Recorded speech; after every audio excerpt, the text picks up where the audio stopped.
Muy buenas tardes. Hola, buenas tardes. Buenas tardes.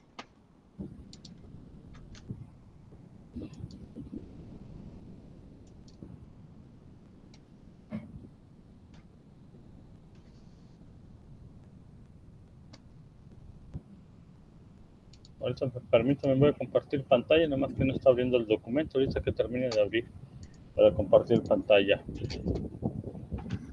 ¿Ya hicieron su actividad?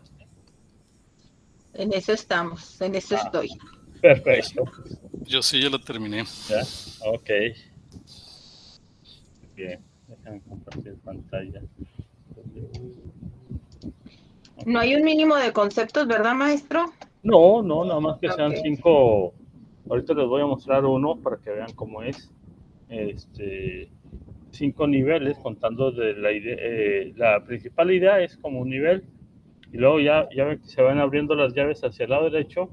Con que una de las llaves termine en 5, con eso está bien.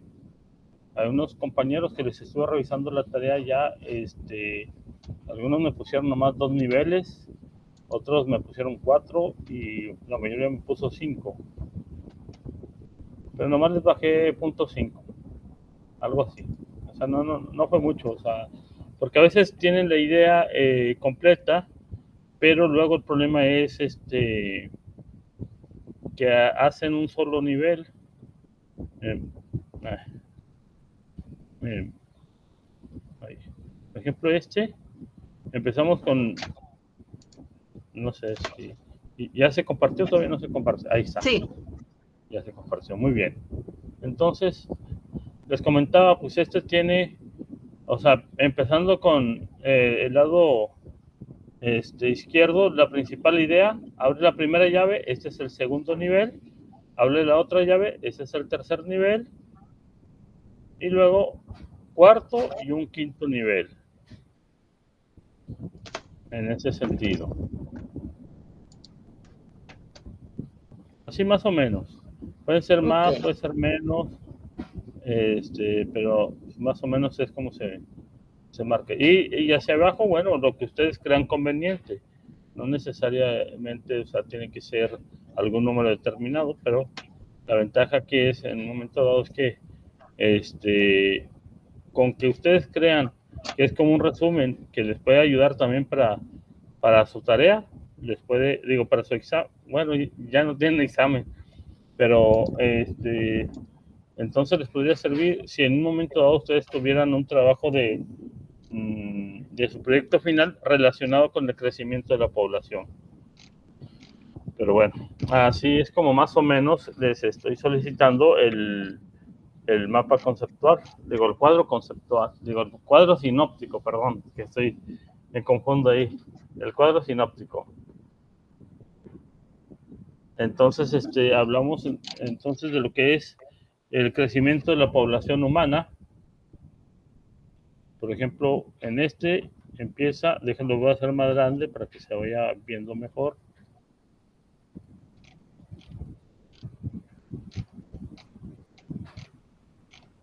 Lo pone como antecedentes. Y luego ponen los antecedentes, dice, los registros del crecimiento de población anteriores a nuestra era son difusos. Bueno, pues sí, imagínense en la prehistoria, pues había grandes fluctuaciones porque la población en sí era nómada y dependía de la caza y la recolección en un momento dado de frutas o plantas, y de que tenían que salvaguardarse de los depredadores y de los mismos humanos que pudieran tener problemas en ese sentido.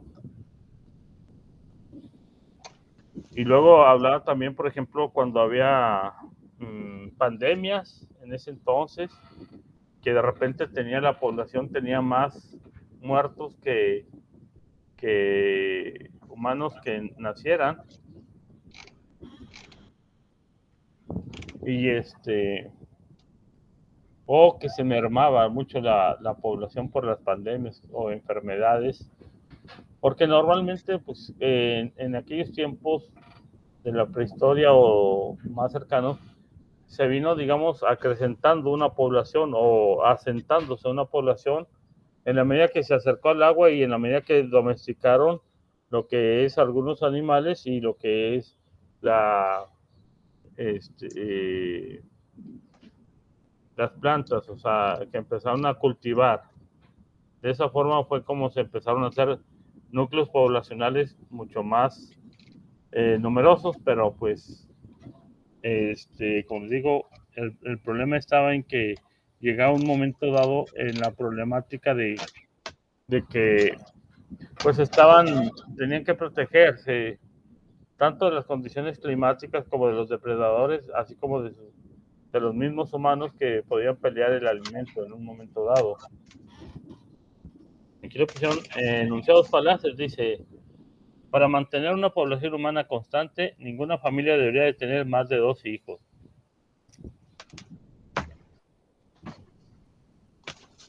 Dice: a la larga la población disminuiría al haber menos población joven que anciana. Pues eso se vio en Europa, en un momento dado que hay la población, el promedio de años de la población son más viejos que jóvenes, o bueno, más de la tercera edad o algo así, para no, aunque uno utilice el término viejo no significa que sea un término despectivo, puede ser de cariño, pero a veces se malinterpreta. Dice: la medicina moderna prolonga la vida de personas ancianas, lo que contribuye a la explosión demográfica. Dice: los avances médicos en el aspecto geriátrico solo añaden pocos años de vida, pero como quiera la expectativa de vida es mucho más. Por ende, entonces la población, como dura más, la población de la especie humana pues va creciendo más. Dice: es indicado estudiar el crecimiento poblacional de forma general y no solo enfocarse en una zona en particular. Si algunos países están perdiendo población, otros aumentan o disminuyen drásticamente. Pues también está lo de las guerras internas en los países. Pues va a depender cómo esté la población de cada país en un momento dado, que bajo ciertas condiciones la población de ese país puede crecer o puede disminuir. Dice: solo hay que contabilizar los nacimientos y defunciones, prescindiendo de las migraciones a otras partes del mundo. Dice: solo hay que contabilizar los nacimientos y defunciones. Pues sí, esa es una forma más rápida de decir, bueno, tantos mueren, tantos viven y la población se mantiene así, o ha incrementado. Pero a nivel mundial, pero si nos vamos a lo nivel regional o a nivel país o a nivel continente, y luego a nivel país y luego a nivel regional, pues sí afectan las grandes migraciones, sobre todo en aquellos países donde hay guerra civil y hay desplazamiento de muchos refugiados. Yo, como ahora lo estamos viviendo ahora con las migraciones que estamos teniendo en Centroamérica, que es un fenómeno que al menos, no sé si porque lo estén publicitando ahora uno lo ve y lo conoce, o si antes también había eso, pero no le daban tanta importancia en las noticias como ahora.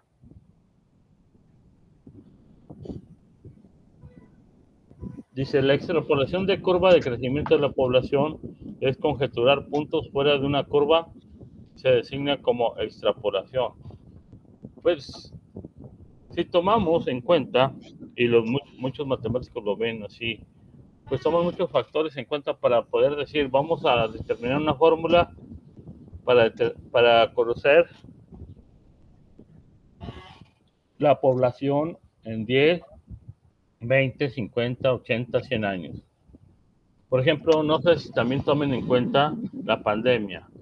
Por ejemplo, aquí en nuestro país somos aproximadamente 120 millones de personas, más o menos. No sé si más, no sé si menos, pero más o menos 120 millones. Y conforme a la pandemia se han muerto creo que medio millón de personas o algo así, más o menos. Entonces se calculaba, y antes se había dicho, que el COVID afecta de entre un 3 a un 5% de la población. Entonces muchas personas o muchos que dirigen estas políticas pues dicen, no es tanto, el 3-5%, la especie sigue subsistiendo, el humano sigue subsistiendo, no es de que de 120 millones pues nomás quedaron 20 millones o algo así, que es algo muy drástico. Y en otras partes, en otras pandemias anteriormente así ocurría, quedaba muy poca población y quedaba nada porque la población migraba porque tenía miedo a la muerte. Entonces, tenemos que ahí está el modelo de mecanismos de crecimiento de población. Dice, si no se controlaba el crecimiento de la población, este crecía en proporción geométrica, mientras que los alimentos lo hace de forma aritmética. Dice, las curvas de crecimiento no demuestran los aumentos históricos de la población y actualmente el modelo no es tomado como tal en cuenta dado el aumento de la capacidad de producción de alimentos. No sé si ustedes conozcan la teoría de Malthus. Parece Sí, que pues viene ahí en el libro. viene aquí en el capítulo. Sí, ¿verdad? Sí. La teoría de Malthus. Entonces, en ese sentido, se hablaba de que en algún momento dado la población de los humanos se iba a detener. Pero con las cuestiones de la mejora de la producción en el campo y la ganadería y la industria y todo eso, pues la teoría ya no aplica como tal.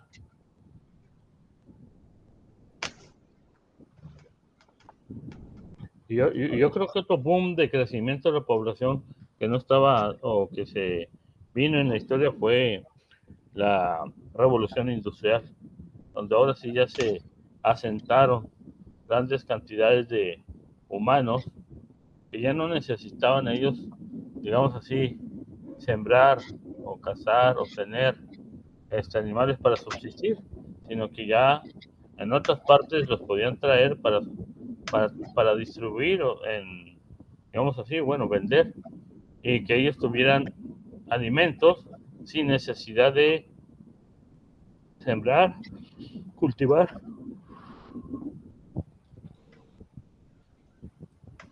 Dice, la descripción del crecimiento poblacional según los ecólogos, si la población inicial es pequeña, esta es propensa a las enfermedades y por ende su recuperación se ve disminuida. Cuando la población se establece en relación con la fuente y la vulnerabilidad a los depredadores y enfermedades, su crecimiento es lento. Y lo podemos ver a través de la historia. Por ejemplo, en México, pues el tiempo de la colonia y todo eso, normalmente estaba más poblado el centro y hacia el sur que hacia el norte. Era más árido y había menos gente hacia el norte. Incluso se decía que en la parte más, ya lo que ahora es de Estados Unidos y todo eso, que de hecho no había gente de aquí, o sea, eran nativos los que estaban, porque era tan vasto el territorio que no lo podía llenar o no podían estar la gente. Pero el boom viene después de la Segunda Guerra Mundial, pues viene un rápido crecimiento de la población. Otro de los efectos, por ejemplo, en México, para 1970, 1970 y tantos, ya empezaba la publicidad de que la familia pequeña vive mejor. Que ya empezaban a decir que 2 o 3 hijos es mejor que tener 10 u 8. Y vemos que las familias formadas entre esas fechas normalmente tenían hasta 16, 15, 10, 8, 12. Me acuerdo que mi mamá me platicaba que ellos fueron 12 de familia, pero que mi abuelo se casó primero con una señora, tuvo 14 con ella y falleció la señora.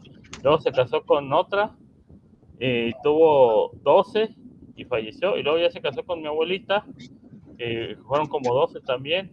Y luego ya falleció él. Pero, o sea, en aquel entonces las familias eran grandes y empezaron a ver la situación de que, por la cuestión alimentaria también, que en México no era autosuficiente en los alimentos y tenían que hacer algo para que el boom de la población se detuviera. Y empezaron a ver que los métodos anticonceptivos empezaron a plantear también que pues, hay que tener menos niños para que vivan mejor, etcétera, etcétera. Y hoy en la actualidad, aun y cuando la población llega a los 11,000 o 12,000 millones de habitantes, pues todavía se maneja eso porque pues nosotros estamos distribuidos, la especie humana, en todo el planeta. Solamente nos falta, digamos, que se habite la parte ¿cómo se llama esta? La Antártida. Porque ya en todos los demás, pues ya están habitados la población. Entonces las curvas o aquellos fórmulas matemáticas para poder predecir la población, pues dan un aproximado, porque a veces como pasa ahora que, pues en el 2009 estaba la pandemia del H1N1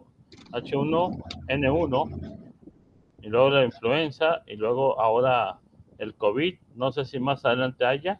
Antes de todas estas pandemias, el temor era la Tercera Guerra Mundial, que se hablaba ya de que eran puras armas nucleares y se decía que sí se iba a devastar demasiado a la población. No que se iba a acabar la especie humana, porque pues siempre va a haber gente que esté preparada para todos esos eventos, pero que sí iba a haber una gran disminución. Y bueno, ¿y quién estudia entonces este tipo de temas? La demografía.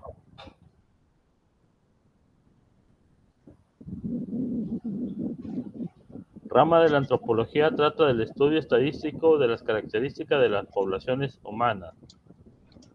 Habla sobre el volumen de la densidad, número de muertes, enfermedades, migraciones, etcétera. Y el demógrafo es quien realiza el estudio de la población. Luego aquí habla. Dice, se centra en la población en general, no se centra en la que sucede a cada individuo. Estudia los cambios relacionados con los acontecimientos vitales y enfoca un enfoque eficaz para el estudio de la población. Aquí estaba, no sé si todavía exista lo que es la RENAPO, que es el Registro Nacional de Población, que es lo que hablaban sobre las actas de nacimiento y el registro único. No, ¿cómo se llama el CURP? Pero también el INEGI hace el conteo de la población y de esa forma podemos ver que en México pues la población ha ido creciendo paulatinamente desde los 70s hasta ahora, que son 2020, son 50 años, pues ha crecido un 40% aproximadamente. Por ejemplo, yo no sabía que en Estados Unidos eran 300 millones de personas las que viven, sino que ahora con las noticias del COVID y las vacunaciones hablaban sobre esa cuestión de 300 millones de personas, más 120 son como, y en China, pues ya ni me acuerdo en China cuántos son, pero en total eran como unos 11,000 millones de personas. Y el pronóstico es que van a incrementar esos 11,000. Creo que para el 2050 andaban hablando de unos 20 o 30 mil millones de personas. Y la problemática era, aparte de los alimentos, el poder satisfacer las necesidades energéticas de la población. Porque para ese entonces, entre el 2050 y el 2080, pronostican que se va a acabar el petróleo. Por eso era la idea de que se tuvieran fuentes alternativas de energía para que en caso de que se acabe el petróleo, bueno, tenga uno de dónde obtener energía. Y no de que, ya se me acabó y ahora qué hago, pues a importar. Pero luego va a ser en detrimento de la calidad de vida de muchas personas. Dice, predicción del volumen futuro de la población, perspectiva de población mundial 2019 según la ONU. En 2019 pues ya pasó.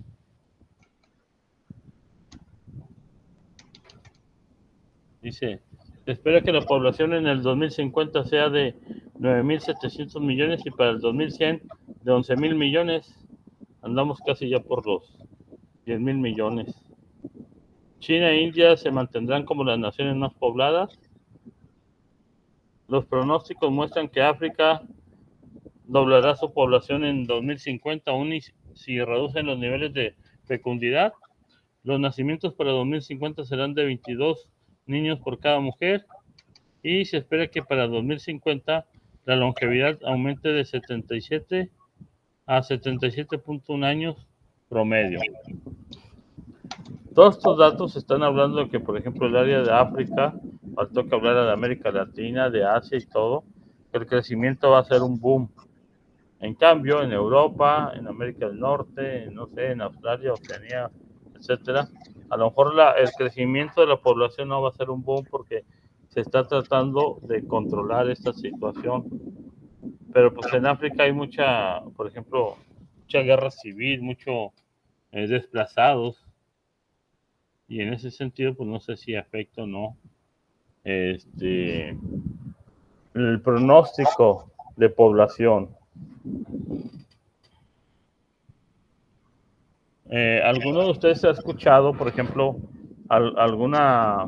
un pronóstico de población para el país México? Para dentro de 10, 20 o 30 años. No, eso es variable. De hecho, en la información que tiene el Banco Mundial del 2020, México está creciendo a una tasa del 1.1% y normalmente los valores los sacan a mediación del año, que es en junio, julio, que es donde se cierran los ciclos de conteo. Se puede decir que estamos en una tasa de crecimiento más o menos intermedio de lo que es el promedio de América, porque en el norte de Estados Unidos ellos están en una tasa de crecimiento menor, ¿no? Y los que sí están en una relación mucho más baja, pues son los Rusia y Japón, sí lo lograron controlar, pero en la parte de la Comunidad Europea ellos andan en niveles del 0.1 al 0.3. De hecho, por eso hay problemas allá en Reino Unido, que no hay quien maneje los camiones y cosas por el estilo, ¿no? Entonces, sí hay varias situaciones que se descompensan en ese sentido, ¿no? Y así la manera situacional y el pronóstico, pues como usted bien dice, pues está medio difícil porque pues ahorita venimos de una situación muy crítica en cuestión de pandemia y algunas otras cosas y pues los analistas yo creo que serían inciertos, ¿no? Hay datos, pero pues cuando se hicieron no se tenían estas condiciones situacionales, ¿no? Sí, exactamente. Y luego como Inglaterra se salió del convenio con Europa, el famoso Brexit, entonces ahí la situación es de que decían, bueno, me platicaban que también era por cuestiones de, como tipo patriotismo, decir, oye, platicaban una anécdota de un vecino que decía, oye, abro la puerta y veo puro, no sé, de otros países. Y si antes aquí éramos todos de Inglaterra o ingleses o algo así, y como el celo del patriota, así como que, no, yo no quiero gente de otro país, yo quiero lo mío nada más, o sea, gente mía, gente de Inglaterra o X, que fue una de de las muchas cuestiones que por eso se empezó a ver eso de la globalización, a tratar de quitarlo, porque luego de repente también encontraban de que algunas personas de otros países ocupaban el puesto o trabajaban en algún lugar donde había otro inglés, y si el que era el afectado y todo, pues decía, oye, me están quitando a mí mi puesto, gente que no es de aquí, gente que es de otra parte. Y eso pues de una u otra forma afecta el crecimiento de la población, porque pues son otros hábitos, otras costumbres, como lo que tenemos aquí con las caravanas estas de inmigrantes que que ahora son de Haití, los últimos que he escuchado. No sé si sigan los centroamericanos entrando y en caravanas o de poco en poco o algo así, porque pues muchos dicen que se van a Estados Unidos, pero por alguna situación se van quedando aquí en México. Y eso pues también a la larga pues va a haber alguna situación, bueno, malo, no sé, en cuanto al crecimiento poblacional, hábitos, etcétera, en un momento dado. Sí, de hecho eso hace sentido con lo que dicen en el libro, ¿no? En el capítulo. Realmente se da la inmigración y la emigración dependiendo Ajá, de las condiciones que hay y sobre todo en las economías desarrolladas, pues hay mucho más oportunidad de mejores servicios, mejor ingresos, mejores situaciones, ¿no? Y realmente ellos como tienen un volumen de crecimiento también más estable o equilibrado, pues por eso se ve esos beneficios, ¿verdad? Pero si sí, de repente se da una inmigración muy elevada, pues como usted bien dice, ¿no? Le empiezan a quitar el trabajo a los locales y ya se empieza a desequilibrar la zona. Entonces, pues debe tener algunas medidas de protección para contener eso, ¿no? Y sí. haciendo sentido con el crecimiento, por ejemplo, de las personas que vienen de Haití, que traen una tasa de natalidad del 2.7%, es casi Oh, más del doble de que la que tiene México. Entonces, pues obvio que buscan emigrar a lugares pues donde hay mejores condiciones de manera situacional y eso pues es lo que hace toda esa transmisión y no hablemos como bien dice de África, que ellos andan en una tasa de crecimiento del 4%, es mucho oh, más. Bueno, hay un mapa que sacó la ONU y ahí están por colorcitos cómo se mueve todo ese proceso y definitivamente pues ahí es muy normal que se esté dando esto porque pues todos quieren estar en donde todos viven bien, ¿verdad? Pero definitivamente los que viven bien pues va a haber una resistencia natural porque a fin de cuentas esa estabilidad que ahorita tienen se va a ver afectada en el mediano o en el corto plazo por un incremento acelerado o desmedido de esta migración, ¿no? Lo mismo sí, nos va a pasar a nosotros aquí, ¿no? En sí. breve, ¿no? No, pues ya pasó de ahí, por ejemplo, en pesquería, que le llaman pescorea. Este, me, me platicaban que hay muchos puestos que les dan, pero a los coreanos, que no se los dan a los mexicanos. Pero bueno, pues parte de la globalización y se tiene que tener, bueno, me imagino que el gobierno debe tener planes en ese sentido, o si nos dejan, o si dejan a la población a la deriva en ese sentido, pues va a haber mucha problemática por esas cuestiones. Muy bien, entonces continuando, aquí tenemos la población humana extrema. Las predicciones a largo plazo son poco exactas. Algunos son pronósticos pesimistas, otros son muy optimistas. Dice, los pronósticos pesimistas, pues muerte por hambre en masa, guerra, destrucción irremediable por el agua potable, trastorno mortal en el equilibrio de oxígeno y dióxido de carbono. Y las optimistas son, pues existe la autoalimentación racional y que se produzcan los insumos necesarios, el consumo de recursos e índices de natalidad, pues me imagino que bajos y todo. Y se prevé que suceda, digamos así, que se mantenga o se reduzca la población en un momento dado. Dice, pero para algunas predicciones a largo plazo se debe tomar en cuenta la interacción del ser humano con otras especies animales y vegetales, así como con el medio ambiente. Normalmente no se toman en cuenta estas situaciones en, para las predicciones. Nomás se toma lo que viene siendo, o sea, cuestiones de salud, cuestiones de alimentos, cuestiones de la misma población, si hay situaciones de riesgo de guerra o algo así, o también el movimiento de desplazados o gente que va de un lugar a otro, etcétera. Entonces, en el crecimiento de la población, pues mucho tiene que ver, como tú lo dices, las condiciones económicas de los países. Porque la gente sí busca tener mejores oportunidades en un momento dado que en su país a lo mejor no los tiene y busca en otras partes lo que en su país no les ofrece. Y viceversa, así estamos nosotros. Llegan aquí mucha gente que va en camino a Estados Unidos, por ejemplo, y que se queda ahí en Estados Unidos. O se queda aquí en México porque ya no llegó y aquí se encontró cómodo y se encontró bien en ese sentido. Y yo me acuerdo de haber visto también una situación de que mucha gente de China se mete digamos así, como dicen, de mojado o a Japón por mejores oportunidades de vida. Eso fue antes del boom revolucionario que tiene ahora China. No sé si si eso ya cambió, si se disminuyó el flujo de chinos hacia Japón por mejores oportunidades en ese sentido. Y sí, a lo largo de la historia, el crecimiento poblacional siempre se ha dado por cuestiones de mejora, en el sentido de conseguir mejores alimentos y estar en condiciones, digamos, tranquilas, en paz, y que puedan desarrollarse estas poblaciones con las necesidades o insumos que se requieren. Yo me acuerdo que por ahí, por el 70 y tanto, 75, 77, México quedó en una crisis por sequía de la cuestión del maíz, y no había maíz para producir tortilla.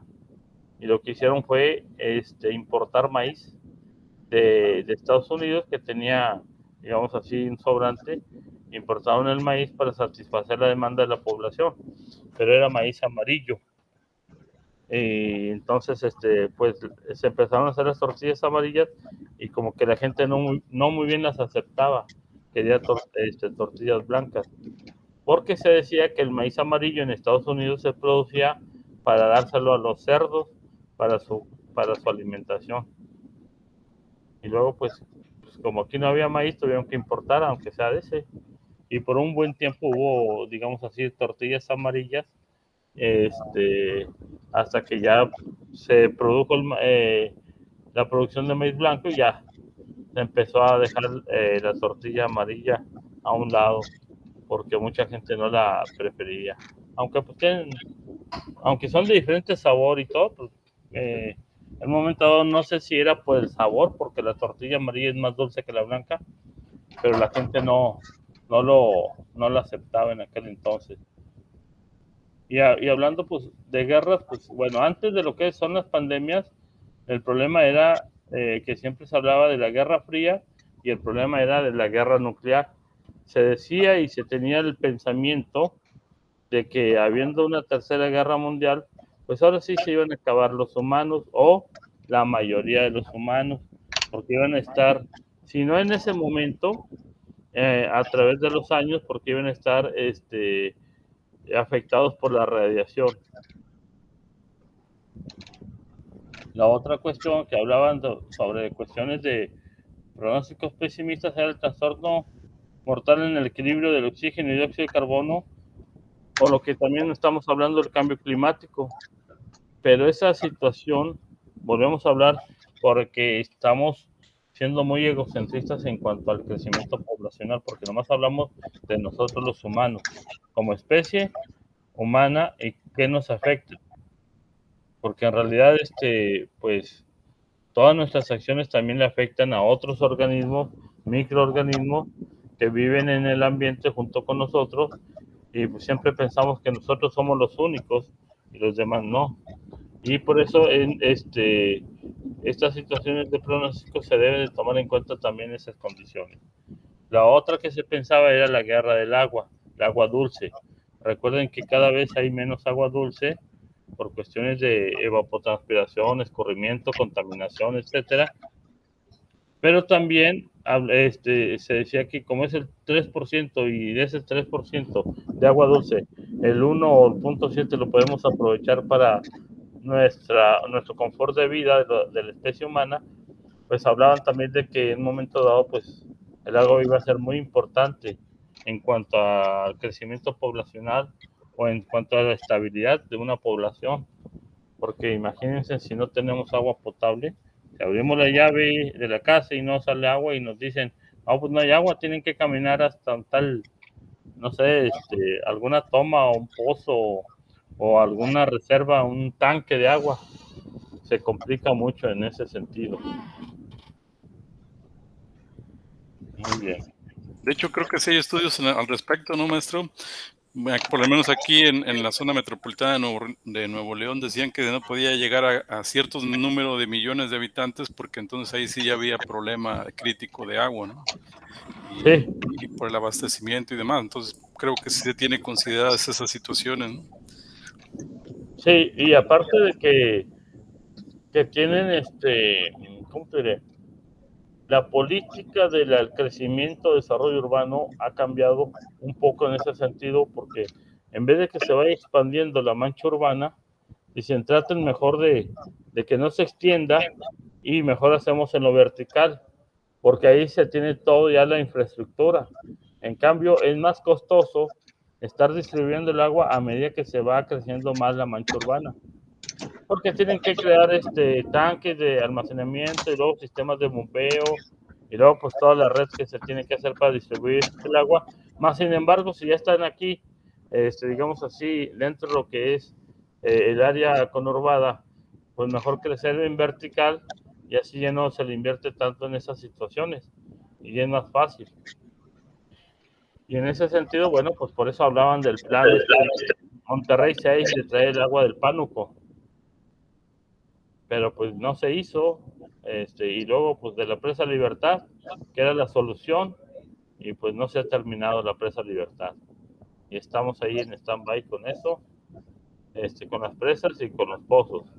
Y uno de los pozos o de los cuencas importantes en cuanto a explotación de agua subterránea, pues es allá en Santa Catarina, donde en los pozos de la Huasteca.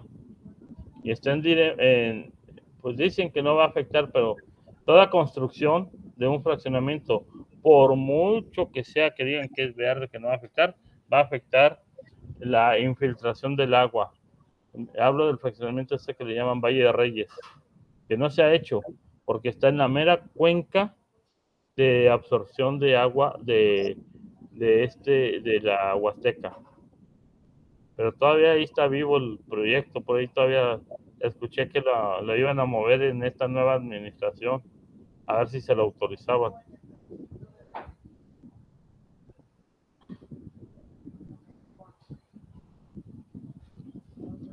La ventaja entonces, el crecimiento de la población fue esa, de que hubo una mejor producción de alimentos a través de mejorar los cultivos con sus diferentes técnicas, también de la ganadería y de la industria. Y de esa forma, al mejorar las cuestiones económicas, los niveles económicos, el confort de vida, pues fue creciendo la población. Hasta que en un momento dado, previendo hacia futuro, pues iban a ver de que iban a ser mucha población que no iba a poder atender o darles los servicios básicos. Algunos, los países como por ejemplo México, entonces trataron de que la gente ya no tuviera tantos hijos, que quedaron políticas de prevención, de que es mejor tener 1 o 2 que tener como 12. Por eso. No sé si tengan alguna pregunta, alguna duda o algo. ¿Sí vieron cómo está más o menos distribuido el cuadro sinóptico? Sí, maestro. Más o menos, o sea, los conceptos pueden variar, el diseño también puede variar. Unos utilizan, como le digo, los rectángulos, los encierran. Otros me hicieron círculos. Eso yo no me fijo en el diseño porque les platico una anécdota de un estudio de impacto ambiental en el que era un estudio de impacto ambiental y ustedes veían la portada y veían la presentación, cómo es hoy. Se sorprendía uno mucho de que estaba súper, pues, ¿cómo diré? Muy apantallante, con figuras, con diagramas, pero era pura nomás información, digámosle así, destellos de una cosa y de otra, pero bien presentado. Pero no tenía nada de contenido, no decía qué iba a afectar, cómo lo iban a remediar, etcétera, etcétera. Y luego entregaron otro estudio de lo mismo, más sencillo y todo, pero venía toda la información que se requería. Entonces, pues como todo, dice el que hacía el trámite el gestor, dice, no, pues me dijeron que se desperdició mucho dinero con esto porque cobraron muy bien y no sirvió de nada. Y me cobró, no sé, la mitad. Y aunque no me gustó la presentación, o sea, cómo lo presentaron y todo, porque era un cartapacio sencillo y todo eso, dice, pero pues tenía toda la información que se requería, que estaban solicitando, y que en ese sentido pues, cumplía con lo que con los lineamientos, y por eso yo muchas veces me iba en ese sentido. O sea, sí es cierto que a veces se complementa mucho la presentación, la imagen que dan, el diseño y todo con la información.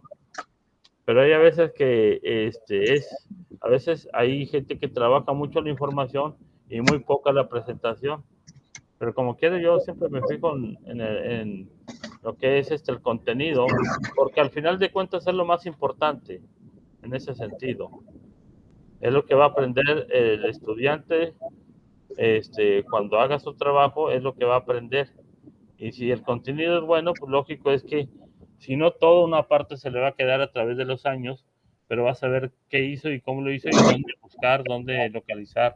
Toda esa información que a lo mejor en la vida profesional le puede ayudar en un momento dado. No sé si tengan alguna duda, algún comentario que quieran hacer. ¿Alguna pregunta? No, maestro. No, ninguna. No, Gracias. creo que está claro. Sí. Muy probablemente ya la próxima semana, ahora sí los voy a programar el jueves y el viernes. Jueves va a ser para contaminación atmosférica y energía, tecnología y sustentabilidad, y el viernes para manejo de residuos peligrosos y manejo y aprovechamiento de residuos orgánicos. Lo que pasa es que estas 2-3 semanas se me ha estado complicando mucho después del parcial y todo eso. Se me ha estado complicando mucho con otras situaciones personales que no he podido estabilizarme, pero ya creo que ya a partir de mañana ya voy a estar más así en ese sentido, ya está organizado todo como para poder, si no pasa ninguna enfermedad ni nada, pues el jueves y viernes, si Dios quiere, ya programar las síncronas de estas 4 materias. Y si bueno, entonces esta actividad 6 termina Mañana. Uh-huh. Y la actividad 7 la voy a poner en equipos. Ok. Porque solicitaron que normalmente siempre les pongo entre la 7 y la 8 es en equipo. Y ahí les voy a poner las indicaciones y les voy a poner a qué equipo pertenecen y se pongan de acuerdo. Si les llega a tocar un compañero que no trabajó, que no ha trabajado y todo eso, porque lo tengo que poner en el equipo, y si vamos a suponer que son 3 que sí están trabajando durante todo el semestre y quedaron 2 que se inscribieron pero que no han hecho nada, porque tengo como unos 7 estudiantes que no se reportaron para nada de nada, entonces se quedan con 3 y trabajan 3. ¿Sí me explico? Ok. Para no estar, porque si no luego tengo que descompletar otro equipo y todo eso. Entonces, así como es, el que trabaje se le va a poner, y el que no trabaje, pues no se le pone en lo que es la portada. Donde dice, el equipo está integrado por fulano, sutano, mengano y perengano. Pero si uno no trabajó, no lo pongan. O sea, porque es parte de un trabajo en equipo. Al menos que fueran unas circunstancias muy extraordinarias que me dijeran, sé que no puedo por estas cuestiones, pero yo lo hago solo, bueno, está bien.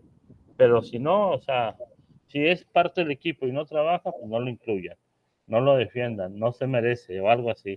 Yo siempre les decía que no se lo merecen, porque muchas veces son de los que van así, que durante toda la vida se van colgando de algo, y a lo mejor a esos son los que terminan algo, y los que siempre fueron puntuales y por alguna situación o X no llegan a terminar, o si terminan, pues siempre van a tener esa satisfacción de que lo trabajaron, y es lo que y es más se le queda, más aprenden en esa situación. Se estipulaba que la academia nos solicitó ese tipo de trabajo en equipo para fortalecer el compañerismo y y que además en la vida profesional se trabaja con diferentes personas en equipo y todo eso. Yo les señalaba que dije, pues sabes que pues ya son de maestría, ya no necesitan tanto trabajar en equipos, pues ellos trabajan y tienen esa experiencia ya de la vida, lo mejor que sea individual y todo, pero no, me dijeron que tenía que ser así en equipo, como quiera, para que vayan interactuando con los otros compañeros, porque desde un principio a lo mejor ni nos conocemos, los alumnos no se conocen, a lo mejor algunos se hacen grupos de WhatsApp, otros no, pero bueno, así es. Ok, entonces, ¿Y no nos puede adelantar de qué se va a tratar este trabajo, maestro? es el siguiente tema, no me acuerdo cuál es creo que es, después del crecimiento poblacional viene contaminación térmica, creo. 17, 8, 9 es contaminación de ruido y 10 es ya le digo el recuento del conocimiento porque es un repaso general. Pero sí, es algo así. Pero es algo Sí, el 9 es contaminación cierto. térmica. Sí, creo que es contaminación térmica. Dice ensayo en equipo. La otra vez les tocó un mapa mental. Y lo hicieron en equipo. Dije, ustedes saben cómo, nomás lo único que quiero que sea individual es la conclusión. El trabajo debe ser en equipo, pero la conclusión es personal. No van a poner la misma conclusión de otro compañero o algo, porque entonces sí les bajo puntos.